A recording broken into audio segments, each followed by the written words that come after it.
Достар, сіздер Агро каналындасыздар. Бүгінгі видеомыз бордақы туралы болады. Бордақы сиырларымыз туралы. Бордақының аяққы кезеңіне келдік. Соны сіздерге көрсете кетейін деп отырмын.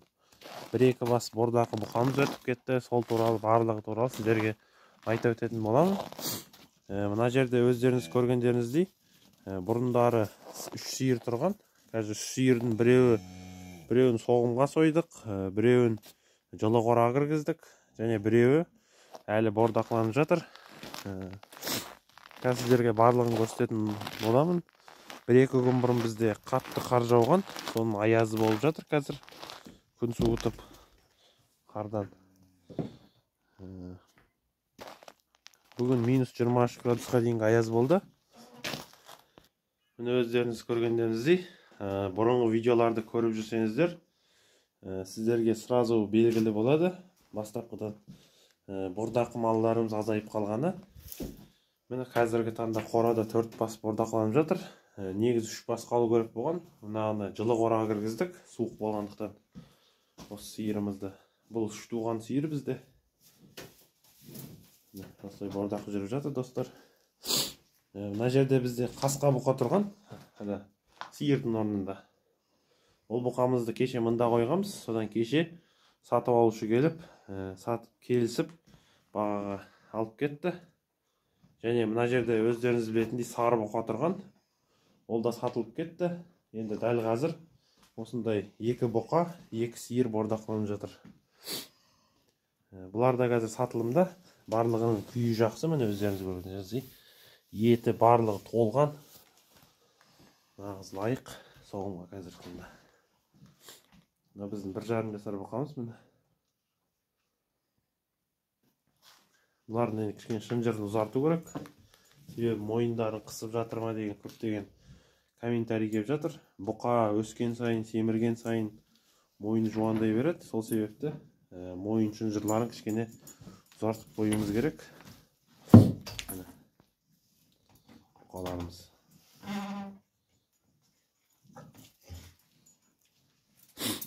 Сіздерге тағы бір нәрсе айта өтейін. Малдың ауырып тұрғанын, ауырмағанын бірден білуге болады. Ауырған малдың көз жанары дұрыс болмайды. Ал дені сау мал болса, ол тұрған кезде созылып, белін созып тұрады. Сонда ол дені сау мал екені бірден белгілі болады. Ауырған мал бүрісіп тұрады, сүмірейіп, бел бүкірейіп. Қазіргі таңда мына сиырымызға 1 ай болды бордақыда тұрғанына. Бірақ нәтижеміз жақсы жүріп жатыр деп ойлаймын. Себебі өздеріңіз көргендеріңіздей тегістеліп келе жатыр. Мынау біздің бордақымыз болған нәтижесі. Семірген шағы десек те болады. Бұл сиырда сатылымда болған. Қазіргі таңда өтіп кетті. Біраз күнде бұл сиырды алып кетеді. Бұл тумаған сиыр таза, дөнежін сиыр. Биыл 5 жасқа шығады. Бұқаларды өздеріңіз көргендеріңіздей сатылымда тұр. Мынау бізде бойшан бұқа. Бұл да сатылымда. Алам депшілер болса хабарласыңыздар. Қазіргі таңда бұларға 2 уақыт жоңышқа салып жатырмыз. Таңертеңгісін және кешкі уақытта. Міне осылай жоңышқа жеп жатыр. Жоңышқа бізде экспорт жоңышқасы. Түгін қалдырмай сағырлап жеп қояды таңертеңге дейін. Қазір түстен кейінгі уақыт болған бағана су бергенбіз. Су беріп, қазір минус 23 градус болып тұр аяз сыртта. Бірақ қораның іші плюс 15 градус температура болып тұр. Жылы. Бордақыға жақсы температура, өздеріңіз көргендеріңіздей. Осылай бордақымыз жүріп жатыр. Жемді 2 уақыт беріп жатырмыз, сол бұрынғыдай. Таңертеңгісін бидай береміз, кешкісін арпа мен бидайды араластырып береміз. Себебі тек қана бидай берсек, ол малға ауыр болып кетеді. Сол себепті арпа мен бидайды араластырып береміз.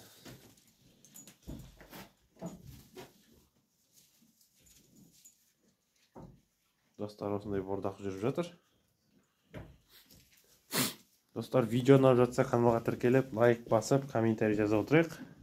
Арнайы осы бордақының астын тазалап тұрғанға осындай күрек сатып алдым. Мықты күрек дейді, дегенмен сынбайды дейді, сондықтан осындай алдық. Бұнымен біз астына қорда сеуіп отырамыз екі уақыт. Малдың астынан жүдейді демекші. Астын жылы ұстап отырыңыздар. Осылайдан қордасын сеуіп.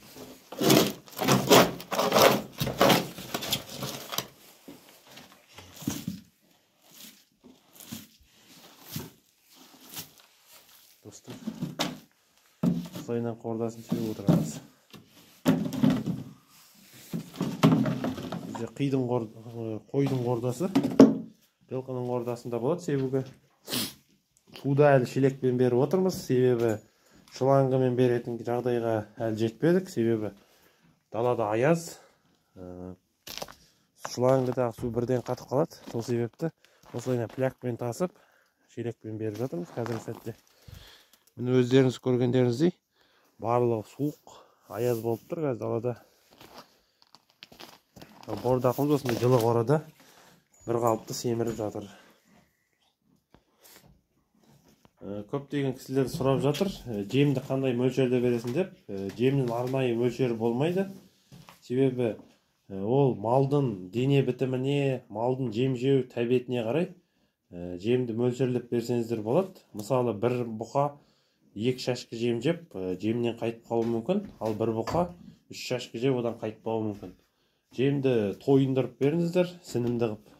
Ол үшін жемді бөктіріп берсеңіздер, кешкі уақытта пештің жанына қойып, таңертеңгісін сол жемді берсеңіздер, ол бір жағынан үнемді, бір жағынан сінімді болады. Содан сіздер 2 есе ұтысқа кенелесіздер. Солайынан бордақыларыңыз жақсы жүреді. Және де бордақыға көбінесе қысыр малды кіргізіңіздер, себебі буаз мал кіргізсеңіздер, ол көбінесе бұзауына кетіп қалады. Жеген шөп, жемі барлығы. Сол себепті таза қысыр мал кіргізсеңіздер, ол 100% сіздерге результат береді. Достар, мен осындай видео ұнап жатса, достар, каналға тіркеліп, лайк басып, комментарий жазып, қолдап отырыңыздар. Сіздерге алдағы жаңалықтармен бөлісіп отырамын. Осылай 2 бұқамыз өтіп кетті. Ана шеттегі сиырымыз да сатылып кетті, бірақ оны әлі алмады. Осылайынан бордақы қалғанымен жүріп жатыр.